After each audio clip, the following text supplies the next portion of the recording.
What's up, Yinzers, Yinzettes? Welcome back to yet another edition of Pucks Net. We will give you the latest down-time breakdowns and everything from this past week in Penguins hockey. And as you all know, it is the summertime. There isn't much happening in Penguins hockey right now, but I am here once again with co-host Hunter Hodes. And don't worry, we'll find something to talk about for you. Yeah, this is the time of the off season. All the insiders are at their cottages, they're fishing, going to the beach, not really checking their phones. Pierre Brun even said, "Hey, I'll see you guys back in September." The only insider that's really checking his phone right now, I feel like, is Elliot Friedman. He's still doing some things, but yeah, this is the time of year where everyone starts going on vacation. Heck, you're probably going to see some GMs at least start going on vacations, but they'll still be working on those vacations. Yeah. Yeah, I don't think Elliot Friedman's work ever actually stops. So there's that. I mean, that man never takes a No. day off in his life. So yeah, Elliot Friedman aside, pretty much everybody's, off the clock right now, but we'll make sure that we're still coming punching in once a week for you. So Hunter and I talked about it. I think we're going to try to do Fridays going forward, but we'll see how it goes. We want to make sure we get another consistent day for you. So, but anyway, well, we can start right off with maybe a potential Penguins trade target that recently just came on the market, and that is Yegor Chinakhov of the Columbus Blue Jackets. And I think this is kind of an intriguing situation, Hunter, because basically what happened is his agent is the one that broke the news that he, requested a trade. And then, this whole mess came out. Columbus was basically like, well, I'm surprised that he even said this, but here we are. Yes, he did request a trade, but we're not just going to trade him for the sake of trading him, basically. So just a little bit of a background. So Chinakhov has had some injury trouble basically for his entire career in the NHL up to this point. He's never played more than 62 games in a season. That was his rookie season. Last season, he only played in 30 games. He had a back injury, and this is apparently something that's been plaguing him for a while. He recorded 7 goals, 15 points in 30 games last season. But I mean, this guy's got a good shot. He has a little bit of a motor. He was drafted 21st overall in 2020 by the Blue Jackets. So this is a guy with first round pedigree. So Hunter, I just want to get your thoughts on maybe just the idea of Chinakhov, what a trade with Columbus might look like, and if you think this is a worthwhile venture for the Penguins. Kyle Dubas keeps talking about, we want to get younger. We want to take advantage of these types of situations where, a player feels like he's maybe getting a bit squeezed. He's not happy with his organization. This is something like that where Chinakhov, he's not happy with the Blue Jackets. He's requested a trade. This is the exact type of situation where the Penguins could potentially swoop in and be like, hey, we can potentially offer you a place in our top 12, even though they have a surplus of forwards right now when you look at the depth chart, but that can sort itself out pretty easily. I feel like during training camp, you're still fairly young in your early 20s. You're only 24 years old. You had a 16 goal, 29 point season in 23, 24, and 53 games for the Blue Jackets. This year, though, only 30 games, but he's still, if he was healthy, he would have had well over double-digit goals. For me, you look at the underlyings this year, played almost 400 minutes of 5-on-5 ice time. When he was on the ice, the Blue Jackets had 53% of the shot attempts. They also had a 51% expected goal share rate, 52% scoring chances for rate, and basically 50% for high danger chances. So, again, all the underlyings for him are really solid, in my opinion. Has a good shot, still relatively young. Like, this is the type of player that you should be going after in trade talks to at least see what you have. It's another dart at the dartboard. You were going after some younger players last offseason too. I don't think you're going to be getting draft picks attached with them. I think this is a different type of trade where you would have to give up some assets to go get this player. The Blue Jackets are not just going to give him away for nothing. You also have the Metropolitan Division tax. That's a real thing. And the Blue Jackets see the Penguins as their biggest rival. So you also have to factor that into it as well. Not only the tax, but maybe even the rivalry tax, because again, for the Penguins, the Blue Jackets, they're not the top rival. I don't think they're at the bottom. They're kind of in the middle just because when you look at some of their other top rivals, but for the Blue Jackets, the Penguins, they're right up there as their top rival, and for good reason. So It's going to take a little bit to get him out of there. But if I am Kyle Dubas and the Penguins, I am at least very much looking at this to see, what it would take. And if you can get him, he could potentially be, a middle 6, top 9 option for you. Again, another dart at the dartboard. So if I'm the Penguins, I am very much interested in looking at Chinakhov. Yeah, I agree with you. I mean, like you said, this is a guy that with pretty high upside that honestly just hasn't really had a lot of runway at the NHL level. And, when he has been healthy, he's shown to have some potential there because another thing too, I mean, you look at his draft year, which was in the MHL, he had 56 games, 27 goals, 69 points. This guy is one of those guys that you just take a chance on, especially like you said, in this situation that the Penguins are in. And Kyle Dubas has said this, as you said, that, they want to take chances on some of these players that need changes of scenery. And I think it's interesting too, because we have heard now too, that Columbus is interested in Brian Rust. Now, obviously, like any trade for Chinakhov, I mean, it's not going to be a 1-for-1 in that kind of scenario with Rust, right? But I'm just wondering too, if Columbus kind of keeps pounding on the door about Rust and making the phone ring off the hook for Kyle Dubas, as has been rumored for Brian Rust and the interest that he has, I could see maybe a package involving a player like Chinakhov. He's a young winger. Like I said, some injury concerns, which is going to drop his stock a little bit. And obviously the trade request kind of has an effect on that as well. Hence why I think they were a little confused why they went public with it. But, I think this is an interesting situation, just given all the discourse about Rust, about Raquel, about Carlson, just the trade market in general. And now you have this guy that requests a trade that fits the exact prototype of what the Penguins are probably looking for. So this would definitely be an interesting situation to keep an eye on. I know there's kind of a lot of these similar players, I would say, that the Penguins could be targeting. I kind of expected August is the month for Kyle Dubas. So we'll wait and see until August, how everything shakes out. But I have to admit that I kind of expected a little bit more movement on that front, just kind of in the trade market, these smaller trades to try to get some of these guys into Pittsburgh, but I mean, again, we don't really know behind the scenes. The Penguins keep things pretty close to the vest. It's kind of unclear exactly what they're gunning for next season other than losing. So, I know we talked about this last week, but you don't want to improve your roster too much. But by packaging a guy like Rust to get a package in return with Chinakhov, I mean, you're probably weakening your roster because Rust is off your roster, and maybe that gets you closer to your tanking goal. And it also brings in the forward with some top 6 potential, at least middle 6 potential.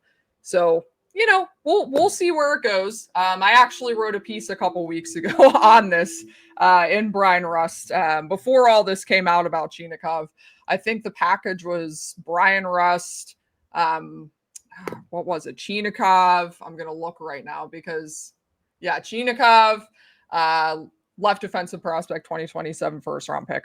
I don't even know if that's enough. We know the asking price for Rust is pretty high, but what are you thinking? Like, what would you imagine, not necessarily in a package for Rust, but what would you imagine the return would look like maybe for Chinakhov if the Penguins were to just target him? And maybe if there was a bigger package. I think for just Chinakhov alone, maybe a pick and a prospect, I don't think it's going to be a bigger trade for Brian Rust. That's certainly possible. As you said, Kelsey, the Penguins keep things pretty tight-lipped. Kyle Dubas got that very much from Lou Lamoriello, like when he was the GM of the Islanders. Yeah. Nothing really got out, and if it did, he would get really mad. I don't think Dubas is someone to get mad like Lou would, but you can tell like not a lot of things really leak out of the Penguins. Again, he very much got that from Lou. The stuff that gets out, I think it's a lot of it's from agents. Like, for example, during the head coaching search, you kind of saw like the interviews that Friedman and them were talking about. They're getting those from agents and stuff like that. They're not really getting that from Kyle Dubas and company. And so many of his moves that he's made over the last calendar year, it's been like where in the heck did that come from? I still remember where I was when Rucker McGroarty was being traded here. I'm like, where did that come from? Because he was never even listed as a potential trade target for the Penguins. But Kyle Dubas said, yeah, we've been talking about this for a while. Never got out. Again, it just goes to show how tight-lipped the Penguins keep things. But for Chinakhov, again, I think it's, a pick and a prospect potentially. As for Rust, I think the asking price for me still starts at a 2026 first. Some people may think that's, a little much. It could be a 2027 first. I want a 2026 first. I know how good next year's draft is. It is a lot better. I want that and something else coming back. I don't know if you're going to get 3 assets back. It's possible, but that might be some wishful thinking at the same time. But if you can get at least 2 decent assets back, one of them being a 2026 first, I would be okay with that. But again, they're not just going to be giving these players away like that. I think that's been made pretty evident. We're at July 19th, 10 o'clock Eastern time, and they still have not traded any of these big players that are on the trade market. They're very much okay with being patient. But as you said, August is kind of Kyle Dubas' time to shine. He's made a couple of big moves these last couple of years as GM during the month of August when everyone is supposed to be on vacation. I would not be surprised if lightning strikes a third time here. But yeah, again, for Chinakhov, I think a pick and a prospect, something along those lines. I don't think you're looking at a ton of assets going back, but the Blue Jackets are, again, they want to get as good a value as they can, even though he was the one that gave the trade request. But hey, they don't have to give in. They can just say, hey, you're staying here and you have no say in the matter. But I'm sure they're still talking to teams. They're seeing what the value is. And if they like something, they'll do it. Yeah, I agree. And it's funny, you mentioned Rucker McGroarty. That happened in August. That happened near the end of August. Erik Karlsson happened in August. Like, in all seriousness, I think Kyle Dubas kind of waits till everybody's asleep at the wheel and then he kind of pounces. So we'll see if that's the case again this year. I mean, obviously a big splash wouldn't be getting Chinakhov from Columbus. I think we're talking more, more so in terms of what assets the Penguins have. But I agree with you. I mean, I still think that the situation with Rust and Raquel and Karlsson I think a big part of this is probably the fact that 2026 first round picks probably have a lot of value. And if I were a betting person, I would think that Dubas wants that asset for them. And maybe teams just aren't super thrilled about giving that up because, that asset next season is going to be really valuable for 2026. So, I think we're starting to see a story build there. But again, we never know. You never know. We don't know anything. I wish I could say I knew something, but I don't. Nobody does. And it's pretty hard to squeeze any information out of Kyle Dubas and the Penguins front office staff. But anyway, we will kind of shift to the next thing here. We do want to talk some lineups for next season, but one player I kind of want to talk about before we even get to that is Kris Letang, because I know this has kind of been a focal point of discussion a few times on this show. I know you guys have discussed it over on Locked On as well. I think this is an interesting time for Letang because, I think a lot of it will come down to what happens with Erik Karlsson. Obviously, if Erik Karlsson shipped out, Letang's going to be asked to probably play the same role he's been playing, for most of the vast majority of his Penguins career as a top pair defenseman. But I know, there's been a lot of discussions about the fact that it's probably a role he's not suited for anymore, that he should be playing in a reduced role in sheltered minutes. So just want to get your thoughts on what you think, the 2025-2026 season will look like for Letang. If we're going to see him get a little bit of a reduced role in minutes, assuming that Karlsson sticks around. If Karlsson sticks around, I think it would be prudent for the Penguins to still give him the top pairing minutes. I don't think they have a choice in the matter, considering the offense that he produces, especially at 5-on-5. You saw last season he was replaced on the top power play by Matt Grzelcyk, rightfully so. I mean, Matt Grzelcyk, I kept saying on Locked On, very much a power play merchant, was very good on that top unit, but they won't have that luxury this year, at least for Matt Grzelcyk on the power play. He wasn't good at 5-on-5, but hey, he quarterbacked the power play really well. But when it comes to Letang, you can very much see that he's lost a step or two. I mean, his body has been through hell and back throughout his career. I will never say a bad thing about him. He, in my opinion, is going to go to the Hall of Fame one day. Some others may disagree. I think he is a Hall of Fame defenseman when you look at the career that he has had. Yes, I understand he also doesn't have, the individual awards for the Norris, but when you look at the team success, when you look at what he's also done in the playoffs for the Penguins, I would say that he is worthy of being a Hall of Famer, at least. Again, that's just my opinion. But with where his game is right now, with the age that he is at, I think it will be prudent for the Penguins to scale back some of his minutes and maybe start turning him into a second pairing defenseman. That's if Karlsson stays. If Karlsson gets traded, I don't think they'll have a choice, Kelsey, and they're going to have to play him top pairing minutes. Like, who else on the right side of that blue line is going to take the top pairing minutes? Connor Clifton is not that player. He never has been that player. Matt Dumba, for a time, was a good staple top four defenseman. He is not that anymore. You saw the really steep drop off these last couple of seasons. It has not been pretty for him, and he's still in his early 30s. That's scary. Only for 1 year, the Penguins will try their best to flip him if he can get some of that value back, but his career has really gone downhill these last couple of years. Harrison Brunick, we both like him a lot. You can't ask him to play top pairing minutes in his first full NHL season, and that's if he even makes the team. So if Karlsson stays, Karlsson needs to take those minutes, especially, again, when you look at the production that he had at 5-on-5. Last year, he was one of the best defensemen in the league in terms of 5-on-5 production last year. I think some people forget that. Does he play defense? No, he doesn't. He's not good in his own zone. He hasn't been good in his own zone in 10 to 15 years. I think everyone knows that at this rate. But he still brings a lot of offense. He's good at moving the puck up the ice. I'd rather him take that spot than Kris Letang, where even the offensive part of his game, I think, has really gone downhill. Again, I'll never say a bad word about him. He has been an ultimate competitor, the ultimate Penguin throughout his career, but he's lost a step or two, and the Penguins have to, make some moves to help accommodate him a little bit more as he finishes off his career here in Pittsburgh. I 100% agree. And even if you just look in terms of production, Letang had 10 goals, 51 points in 2023, 2024. Last season, that dropped to 9 goals and 30 points. Yeah. So, I mean, even just from a production standpoint, at the end of the day, that's not enough production from a top pairing defenseman, especially a top pairing defenseman that's expected to carry some degree of offensive load for the team. And like you said, I mean, obviously, we mentioned this already. It really depends on what happens with Karlsson. You got to wonder too. I mean, even if Karlsson is out, I know that the goal next season isn't to win. But you got to wonder, where Matt Dumba figures into all this, because obviously his play has been less than ideal the last couple seasons.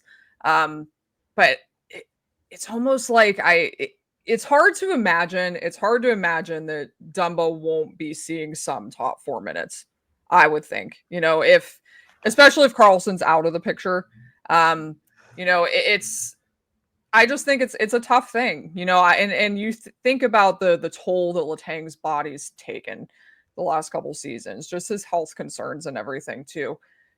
I know that he would never say this, the Penguins would never say this, but you wonder if there's some caution that they might want to take too, and just kind of reducing his minutes, and just reducing that workload for him, because it's not just that Letang plays a lot of minutes. He plays minutes in every situation. He plays on the power play. He plays heavy penalty kill minutes.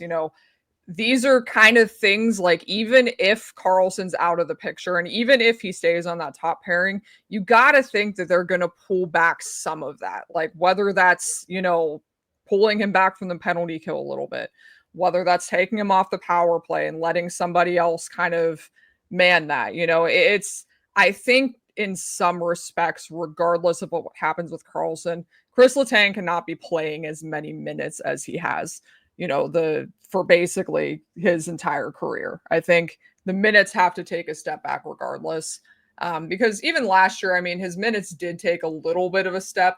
I mentioned 2023, 2024, he was playing 24-41 per night on average.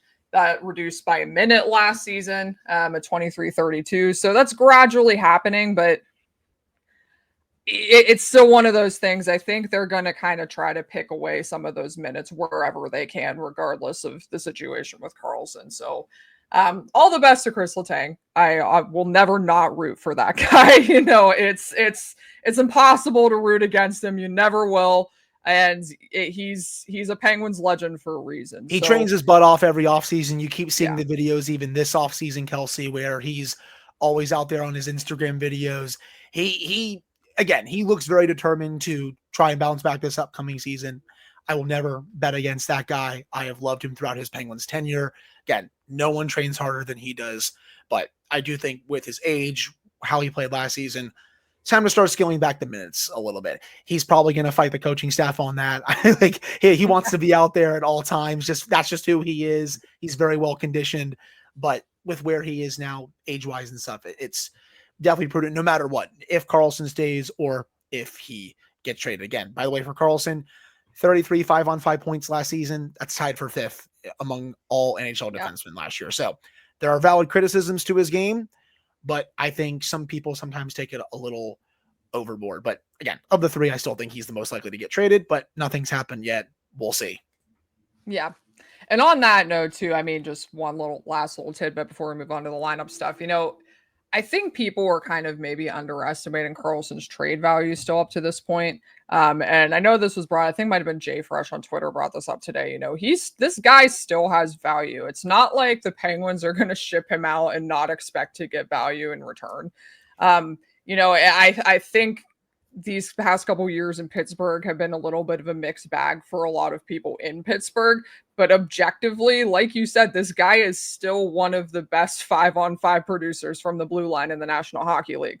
So that's not something they're just going to give away, especially if with retention. So I wouldn't expect Karlsson to go for cheap, I guess is what I'm saying. I think they're still going to get a pretty nice return for him, especially if they retain. And since they have all 3 of their retention spots, that shouldn't be an issue at all to retain any salary on Karlsson. And with the cap going up, it's almost a non-issue, I would say. And my dog is going through a bunch of stuff. Okay. Anyway, so let's kind of move on to lineups, because that kind of, I think, is a good segue. There's obviously, you talked about that the Penguins already have a pretty full roster, especially, I mean, on the forward front and the defense front. So I think it's going to be interesting to see how these younger guys figure in, because we obviously saw Ville Koivunen and Rutger McGroarty for those short samples at the end of the season. I think a lot of people kind of assumed that they were almost locks to make the NHL roster, and I do still believe that's probably the case. I don't think, the current cast of forwards that the Penguins have on their active roster right now will be the same cast that we have going into opening night. I think there's going to be a little bit of movement. I think it's safe to presume that. Whether that's a bigger move or even moving somebody like a Noel Acciari or Kevin Hayes off the roster. That being said, it kind of makes it interesting because they already have 12 forwards on their active roster, and that's not including Ville Koivunen or Rutger McGroarty. So, Hunter, let's talk about some potential lineups for next season and just maybe what movement we might see, what guy might get shipped out, if Rutger McGroarty and Ville Koivunen are locks for this roster. And if they do make the roster, where are they going to figure into the lineup? And what's this lineup going to look like in general? So right now, when you look at the forward group, again, July 19th, this forward group is low-key kind of good.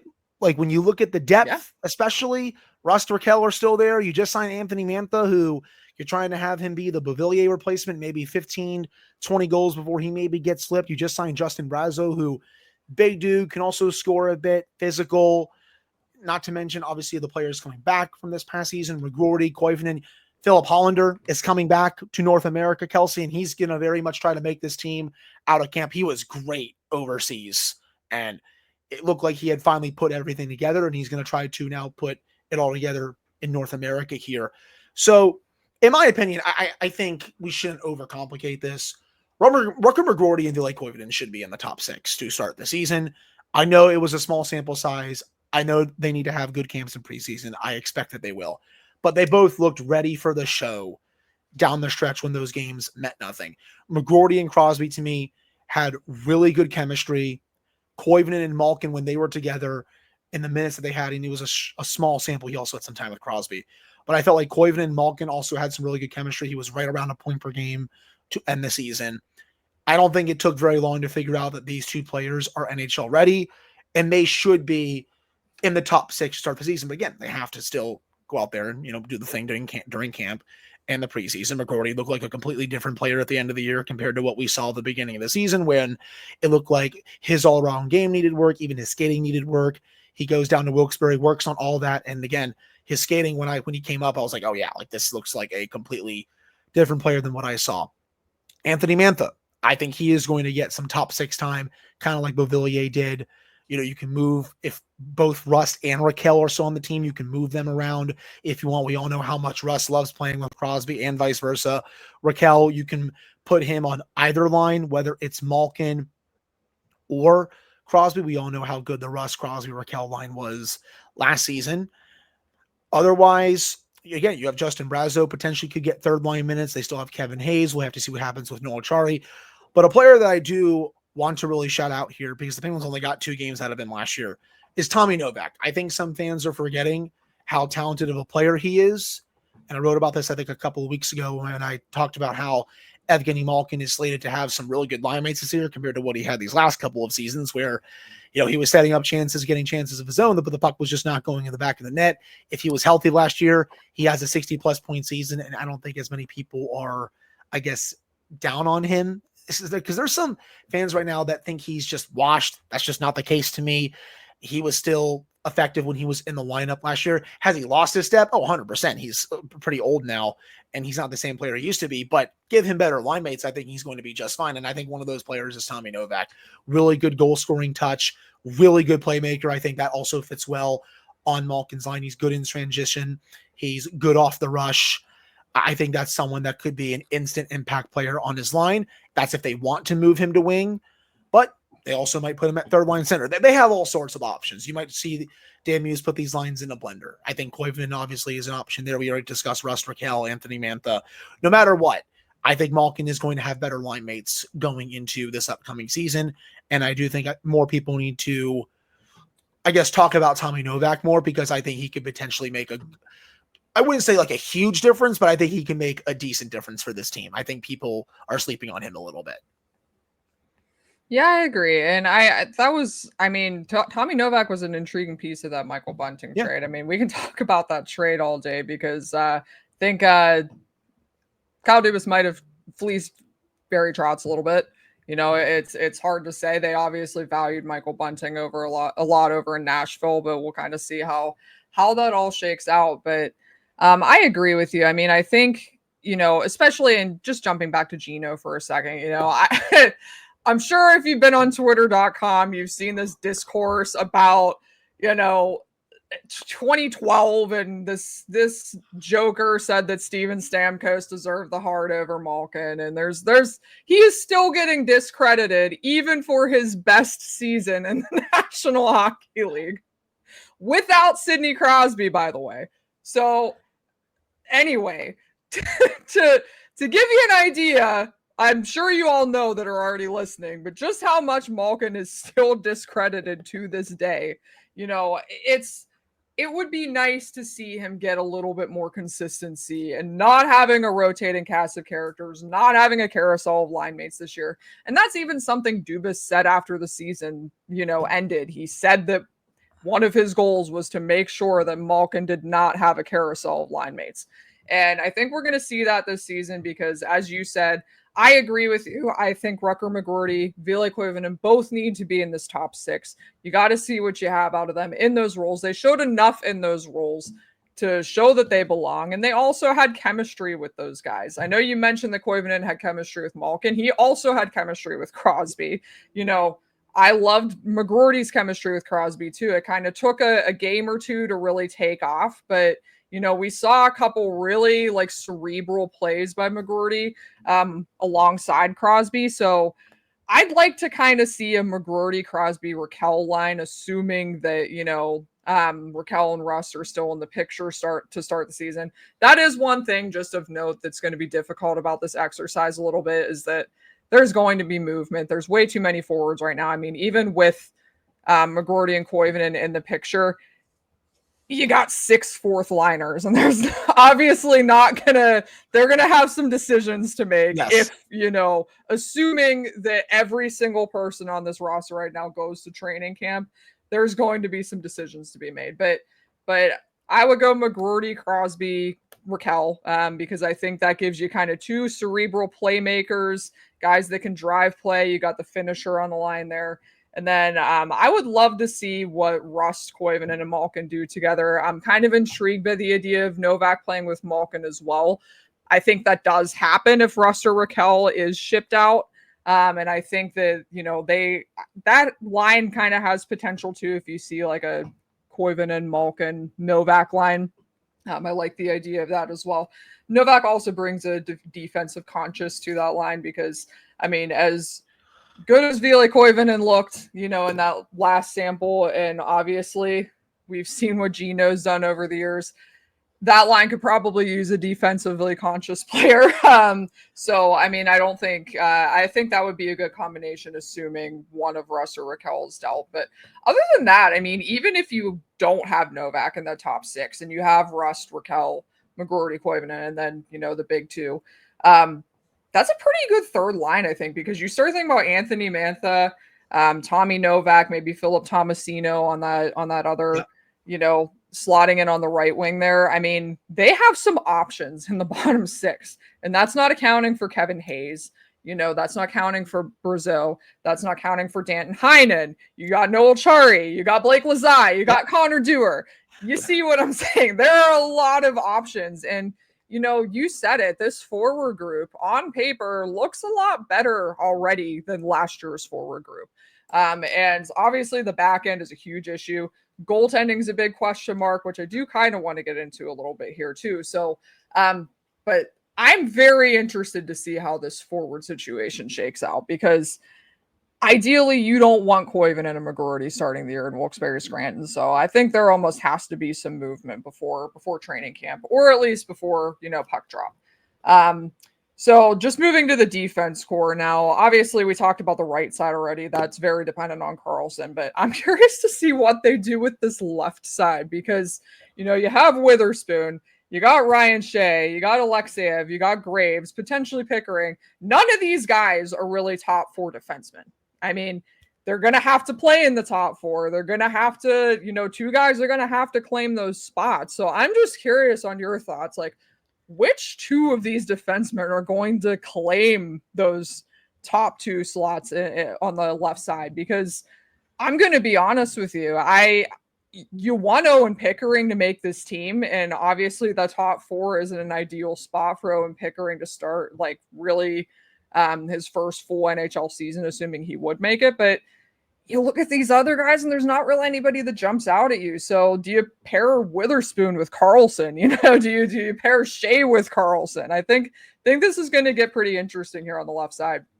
Yeah, they almost might have to move Witherspoon up in the lineup, even though I think he's a perfect third pairing defenseman for them. Oh, yeah. He's an upgrade at that spot over everything they had in that spot last year and then some. But again, you just look at the left side, it's still very much a mess. Like, I don't see a lot of pure long-term answers there outside of potentially Owen Pickering. And I do think he showed that he belonged in the NHL during his short stint last year, but he's still going to have to go out there and make the team out of camp in preseason. I think he is going to, but do you start him in the top four next to Letang or Karlsson? That's a risk, just because you don't know if he's going to sink or swim. Like, you can see if he does, like, just take that bet. Okay, throw him out to the Wolves, see what he does. We liked his sample size last year. How does he do now in a potential full season in the league? They're not expected to be good, so you kind of just throw him out to the Wolves that way. We all know what Ryan Graves is at this point. I don't think he's going to be finishing his full deal with the Penguins, especially when they're ready to get good again. I don't want him in the top four. I still kind of wonder if they experiment with that, even though this is his third season with the team, but I don't think he has shown an ability to play at that level with the Penguins yet. We've seen the disaster when he's with Letang, when he's with Karlsson. I just don't think I really want to see that again. Alexeyev, though, is intriguing. You look at some of the numbers with the Capitals, there's definitely some fascination there on my end. So I want to see how he does during camp. If he's able to win a spot, maybe you throw him in to the top four. But right now, if I had to make a guess, even though I think Witherspoon is a great third pairing guy, I think he's going to be one of the guys that has to play in the top four. And I think it's going to be one of Alexeyev or Pickering. Maybe I'm underselling the Ryan Graves aspect just because he's a veteran.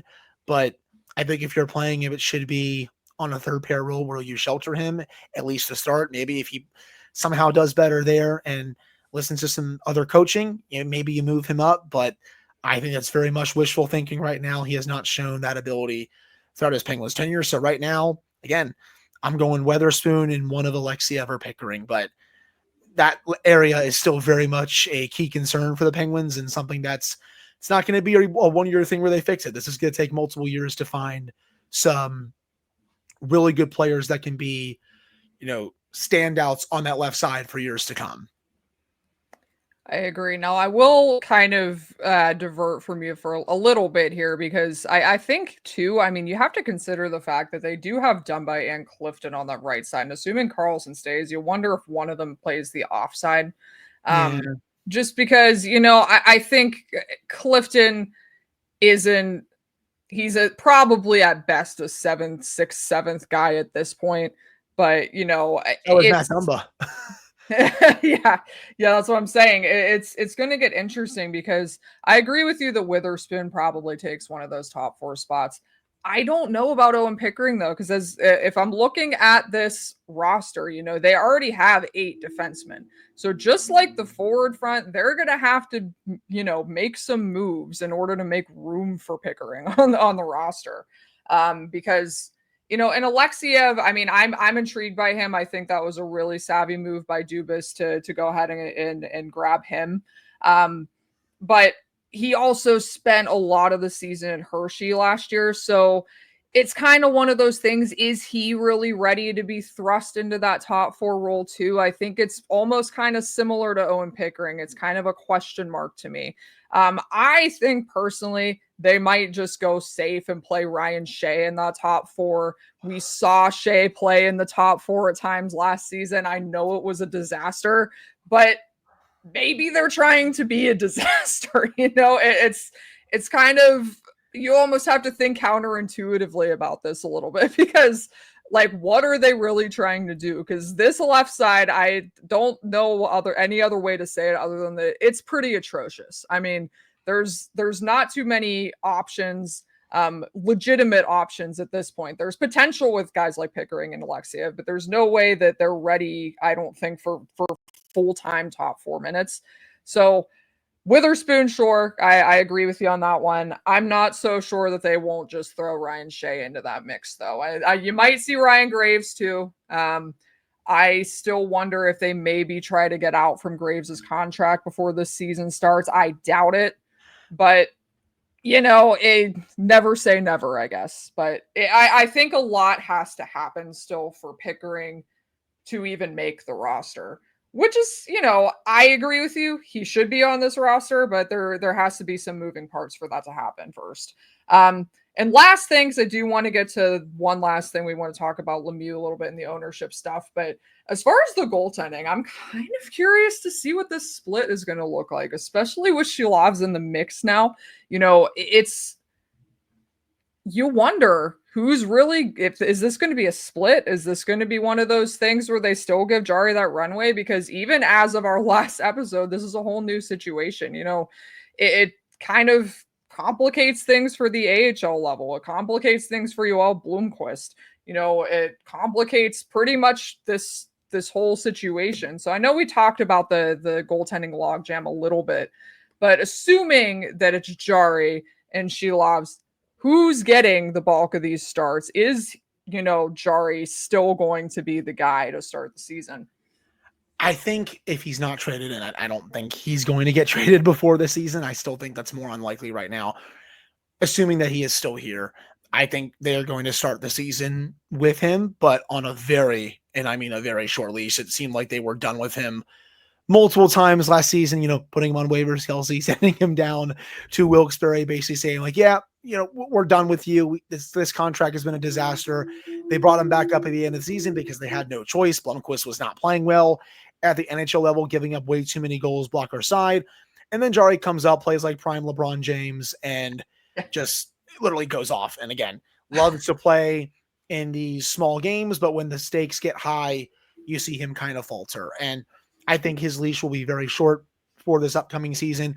If he falters, Shilovs is going to be right there. I think Shilovs is going to make this team out of camp. I think he is the favorite for the backup spot right now.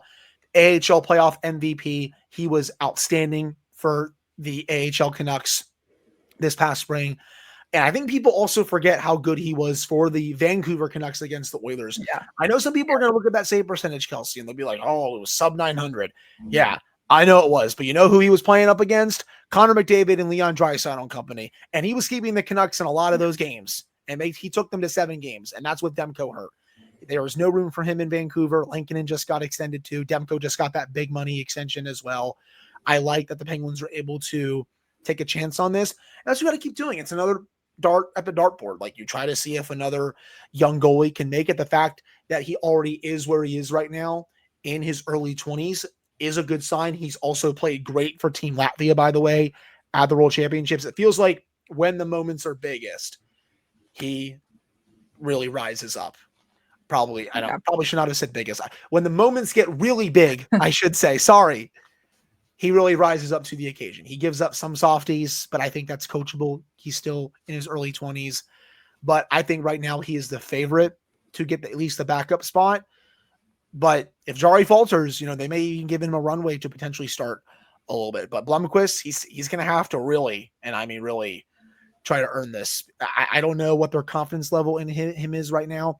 I still think their plan is to have Sergei Murashov take the net in Wilkes-Barre, but we still have a little bit of a logjam again. I wrote that piece a few weeks ago with the Ned trade. They were trying to start getting out of this logjam, and then Kyle Dubas said, nope, we're not going to do that. But hey, it creates for good competition. And hey, if Shilov's hits, maybe you have this goalie for quite a while in your organization. But hey, that's the good thinking for them. And then obviously you have Murashov still potentially years down the line as well. So we'll have to see. It's at least a really fun bet, I think, for the Penguins. It's a good bet too, I should say.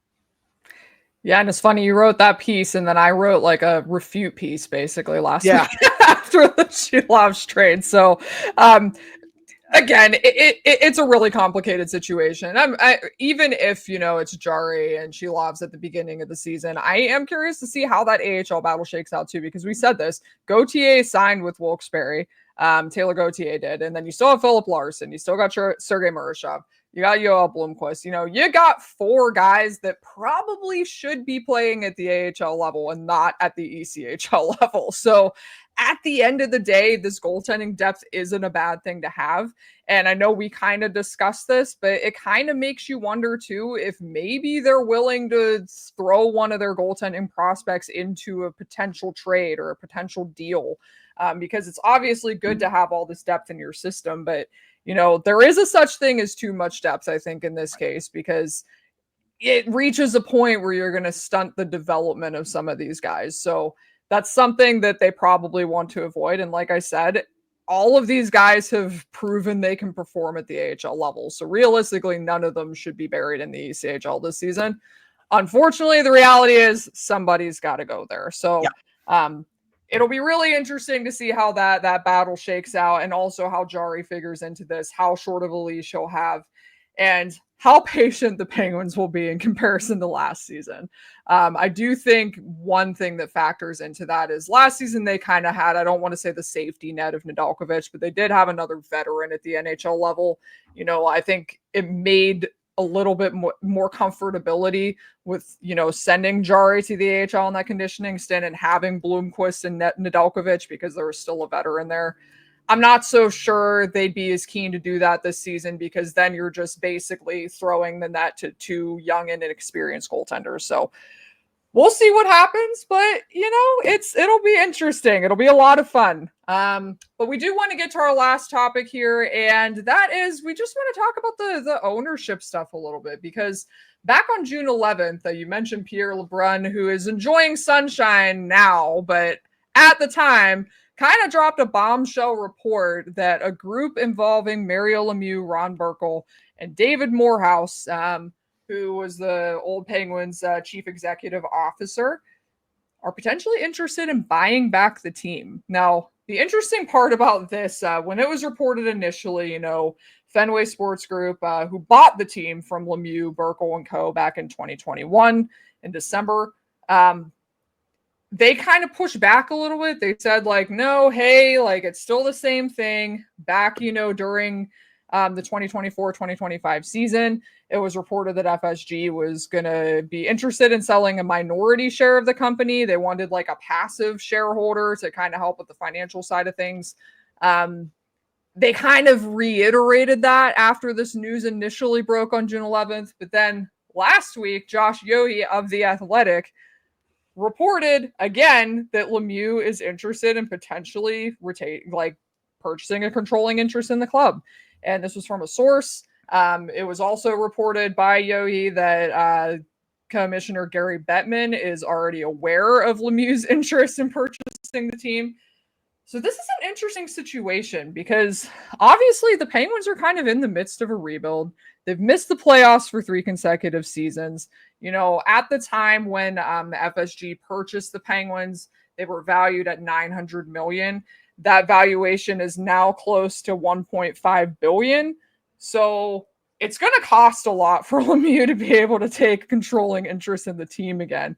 And obviously with that rumored rift between FSG and Lemieux, they're probably not super eager to sell back the team to Lemieux and co either. So I guess this just brings up an interesting discussion because is this the right time for Lemieux to come back into the fold? I mean, not that there's ever a wrong time to have Mario Lemieux involved with the Pittsburgh Penguins, but they are in the midst of a rebuild. They're kind of in the midst of a little bit of a shakeup with just the team and just in this transitional period. What might that look like if Lemieux does purchase the team? And like I said, should he do it now, or should this be kind of a little bit more of a waiting game? Are they even going to be going to? Just because, like you mentioned, 1.5 billion. I think FSG, if they wanted to sell the whole team, they could probably get close to $2 billion. Like that's where we're at now, especially with the Pittsburgh Penguins. When you look at the history of this organization, how much they've won since the early 90s, they can probably get 1.9 billion, just about 2 billion for this team if they want to. Again, they had that statement last month in June. They said, we don't want to sell the majority share. We're looking for a small partner. I've seen Elliot Friedman and others go on radio say, we don't really believe that. We think they're trying to sell a bigger share. I'm sure there's other buyers that are interested. No idea who those people are. We have not heard anything on that. When it comes to Lemieux, obviously I would love having him around more. It has really been just annoying that he hasn't been around as much. Honestly, I wouldn't say annoying. It's just maybe been a little bit sad just because I get it. He's retired. He can go live his life. He's committed everything and then some to this organization, both as a player and an owner, both on and off the ice. 2 cups as a player, 3 as an owner. You know, he can go live his life, just retire a little bit. But it's still just been, I guess, a little sad not seeing him around the team as much, not even seeing him up there watching all the games in PPG Paints Arena. So I would love to have that atmosphere back. But at the same time, you know, what would that mean also for like the front office? Because like when I think about this too, would he and the other parts of this ownership group, and some people may think this is unfair, some won't, do you think they would ever hire someone like Kyle Dubas to run the organization? I personally don't think so, just because, you know, we saw what happened when Rutherford resigned. They went with Hextall. Lemieux knows him very much. The ownership group as a whole knew him very much, David Morehouse. I think if this were to happen, you know, what would that mean for Kyle Dubas's future in Pittsburgh? Like maybe Lemieux would want his own person in there running the show. And this also goes into something about FSG as well. I think FSG is a bit overhated by some people. Yeah, I understand that, you know, they're Boston, but heck, FSG spends a lot of money on their teams, especially Liverpool. They spent a ton of money on a transfer this summer. They're about to spend even more money on another transfer right now. And their team just won the Premier League this past season and was in the Champions League. They have a boatload of money. They have given Kyle Dubas everything to run the reins for this team. They still spend close to the salary cap. They have, you know, what, Kelsey, 12, 13 million cap space right now. So they're not at the cap limit, but they still spend quite a bit. And they've given Kyle Dubas the resources to, again, run the show, expanded the front office. Sure, are they, I don't want to say like a family atmosphere. Like some people will say like it's a bit corporate, but I feel like the owners they kind of stay out of Kyle Dubas's way. And that's what I really value. Like I want the front office to be able to do their job and not have an owner just literally standing over his head, being like, "Hey, what are you doing there?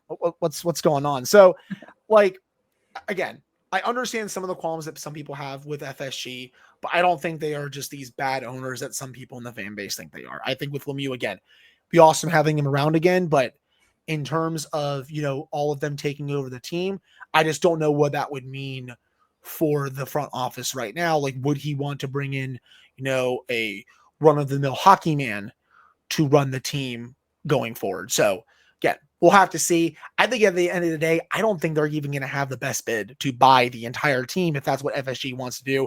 I think that there will be other buyers that can put together a better package, but I've been wrong before and I'll be wrong again, so we'll see.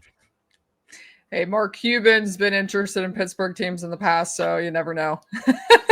but Probably yeah, I mean, right now, but you never know.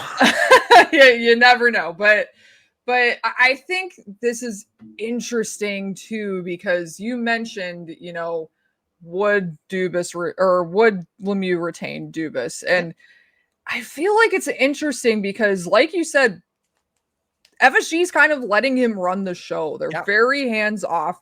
They are giving him the financial resources to try to accomplish what he's trying to accomplish.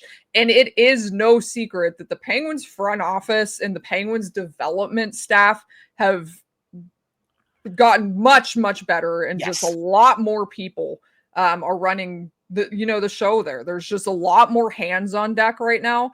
And that's because FSG has invested in this team. They might be hands-off owners, but they're letting Dubas and they're letting, the Penguins front office really take the reins and run the show and do what they want to do and put their mark on the organization. And, even if there's an ownership change here, if you're Mario Lemieux, you got to think about that, because they're I mentioned this organization's in a transitional period. That's not just with the team on the ice. This organization's in a transitional period organizationally as well. Yeah. So it's kind of tough to just pull the guy that's, running the show, pulling all the strings, in the midst of that process. And I feel like if, Lemieux comes in, purchases the team, there's almost no way he should let go of Dubas at this point, only because he's in the middle of doing something. It's not like he'd be pulling him after a failed rebuild or a failed retour because they're not doing enough to try to get this team where it needs to be. No, they're investing a lot of money, a lot of time, a lot of people, and a lot of energy into making this work. So you kind of want to see that process through at least for a few more years and just see what happens. See, what the fruits of that labor produce, because Tom Kostopoulos talked about this when we were at development camp. He said that his development staff has expanded like exponentially since the new front office has come into town, since the new ownership group has come in. So there's a lot of things to consider here. It's never a bad thing having Lemieux in the organization, but I think there are some stipulations. I don't think there's too many changes he would be able to make to the front office if he expects this process to be seen through. Now, the other consideration too, Lemieux and Burkle during their ownership tenure were known to go for it, and with Sidney Crosby and just his close relationship with Mario Lemieux knows how much winning means to Sidney Crosby. So would they try to accelerate this process more than it should be at this point? And that's kind of where my concern is, maybe he tries to push them to win before they're ready to win. So yeah, you might see a disagreement there between the two parties, the front office and Lemieux, if that's if that's what would come to fruition. But again, we're speculating a little bit. But go ahead, keep going. No, that was all. I was pretty much done there, and I just want to say that, my personal opinion, I don't think this is something that happens, in the immediate future. I'm talking maybe several months down the line. Yeah. But I don't think this is going to happen this summer. I think that they're going to, explore all the options they have. As you said, they might not even be the highest bidders for this if they truly are looking to sell a majority share. So It'll be interesting to follow this story, and I'm sure everybody would like to have Mario Lemieux back at PPG Paints Arena on a regular basis. Yes. Regardless of how this shakes out.